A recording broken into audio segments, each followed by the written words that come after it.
et puis je suis allé à l'école d'agriculture de Castelnau-Montratier dans le Lot, où là je faisais 2 jours d'école et 3 jours dans l'entreprise, enfin chez mes parents, quoi. J'étais en apprentissage, quoi. Voilà. Donc à 17 ans j'ai passé mon BPA agricole, voilà, que j'ai obtenu, et puis de là je voulais travailler à la ferme avec mes parents. Mon père, bon, ben, il avait ses idées bien arrêtées, c'était le pacha. Il fallait quand je lui disais, donner des conseils, je lui disais, tiens, moi j'ai appris ça à l'école, il faudrait qu'on le mette en application. Écoute, ici c'est moi le patron, tant que je serai là, on fera comme ça, après tu feras ce que tu voudras.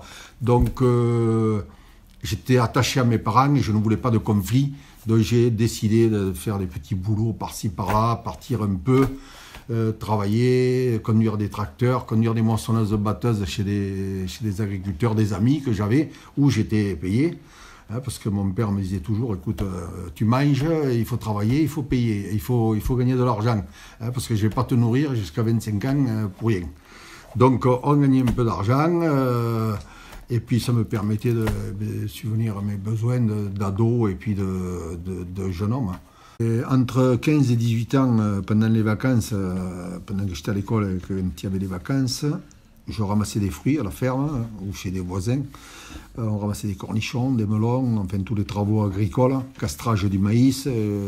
J'ai été chauffeur de moissonneuse batteuse pendant 2 ou 3 ans. Chauffeur de tracteur dans une entreprise de labour, donc on labourait pour les agriculteurs, donc j'étais dans cette entreprise. Voilà, à 18 ans, j'ai passé tous mes permis et puis là, j'ai été chauffeur-livreur chez Sénac Lacoste à Cahors durant 3 mois. Et ensuite, j'ai pas eu de chance. Un jour, j'avais fini ma tournée assez de bonheur parce que j'étais dynamique. Hein, et je me suis arrêté bord en mer avec une copine au bord du Lot à Cahors. Et puis j'y étais depuis un quart d'heure, hein, il était 4 heures l'après-midi, et je vois le patron, l'ancien, le père, Sénac Lacoste, qui arrive avec une canne et son RS16 TX, il se gare, il me dit « Petit, qu'est-ce que tu fais là ?»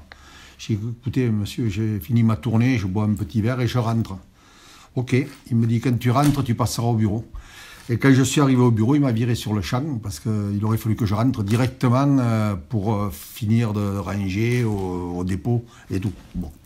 C'était la petite anecdote, ça. Et puis, j'ai pas demandé mes restes, j'ai pris mon solde de tout compte et je suis parti. Hein, puisque j'avais 18 ans, 19, et puis là, je me cherchais un peu, je ne savais pas trop quoi faire. Rester à la ferme avec mon père, déjà, on n'était pas propriétaire, donc c'était pas évident.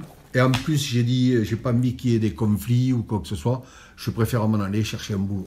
Donc, je suis parti à l'armée, j'ai fait la demande pour le service militaire. Tu avais quel âge?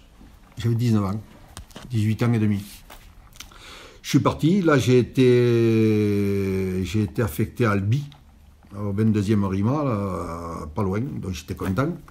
J'ai fait 1 an, j'ai voulu m'engager dans l'armée, mais bon, là on me proposait, parce que quand même pendant l'armée, j'ai fait le peloton d'élèves gradés, je suis passé, enfin j'étais caporal-chef, et sergent appelé, donc sous-officier. Donc j'ai fait le stage sous-officier de réserve pour être sergent-chef. Et à la suite de ça, j'ai voulu faire ma demande pour être engagé. Bon, j'ai dit pourquoi pas. Et quand j'ai vu qu'il fallait que je parte dans l'Est, là-bas, j'ai dit bon, allez, j'y vais pas. Donc j'ai fait la demande dans la gendarmerie et dans la pénitentiaire, l'administration. Et j'ai dit le premier qui arrive, je me barre parce qu'il faut que je parte, quoi. Il faut que je travaille. En attendant, à la sortie de j'ai fait ma demande, c'était pas encore le temps de faire les dossiers et tout, je suis sorti de l'armée. Le lendemain, j'ai trouvé un boulot, puisque j'avais tous mes permis, j'avais passé les permis dans le civil à 18 ans. J'avais le poids lourd, transport en commun et tout. Et en sortant de l'armée, la première des choses que j'ai fait, le premier jour, j'ai fait le tour de Montauban pour chercher un emploi vite, pour essayer de gagner ma vie, quoi. Je ne faisais pas comme maintenant, que les gens ils attendent après le chômage et compagnie. Donc j'ai trouvé une boîte, Servère à Montauban qui m'a embauché. Et donc j'y suis resté 6 mois, le temps de... Comme quoi? Chauffeur poids lourd. Voilà, je suis resté 6 mois là, le temps que mes demandes arrivent. Et la première qui est arrivée, c'est l'administration pénitentiaire. Et comme mes parents, avec un copain qui était gendarme à Castelnau-Montratier et qui était adjudant, J'ai discuté avec lui, il me dit écoute, on ne rentre pas dans la gendarmerie, c'est un métier d'esclave, on travaille 24 heures sur 24, on n'a jamais d'horaire. J'ai mon gendre qui est fonctionnaire au ministère de la Justice, il est surveillant de prison. Ils font 6 heures, ils ont des repos, ils sont beaucoup plus tranquilles que nous. Donc j'ai choisi l'option pénitentiaire. Sur les conseils Sur les conseils d'un adjudant de gendarmerie qui était un ami à mes parents. Et donc je suis parti à Poissy, à l'école d'administration pénitentiaire. Là, j'ai passé 15 jours, on a fait des tests. J'ai d'abord passé un test de 3 jours. Et ensuite, j'ai été retenu.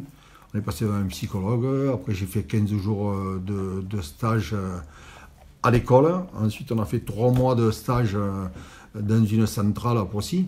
Je me suis retrouvé après Paris, là, moi, pour faire un stage professionnel. Et de là, je suis revenu à l'école d'administration pénitentiaire. Et là, j'ai été affecté ensuite à la prison de Fresnes. Voilà. Quel est ton état d'esprit à ce moment-là? Tu as décidé dans ta tête que tu ferais un métier de fonctionnaire, que tu aurais un peu la sécurité d'emploi. Rappelle-toi comment tu as vécu cette carrière, ce début de carrière, et ce choix que tu fais.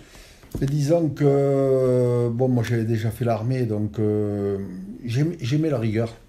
J'aimais l'administration, la droiture, ça me plaisait quand même si c'était peut-être pas fait tout à fait pour moi.